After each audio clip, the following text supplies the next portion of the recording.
சமூக வலைதளத்தில் முதல் முறையாக ஒரே டேக்கில் வெறும் 4 நிமிடங்களில் இப்பாடலை பாடியவர் திருச்சி சாதனா. அம்மா வரா நம்ம சாதனா அம்மா வரா, இந்த குலங்காக்கும் தெய்வம் அம்மா வரா, எங்க சாதனா மகமாயி அம்மா வரா.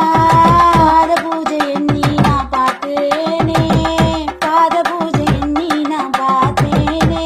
அம்மா தாயே நீ உன்னுருவம் மரியாத நீ, அம்மா வரா எங்க குலங்காக்கும் அம்மா வரா. தாயே சாதனா அம்மா வரா எங்க குலங்காக்கும் தாயே.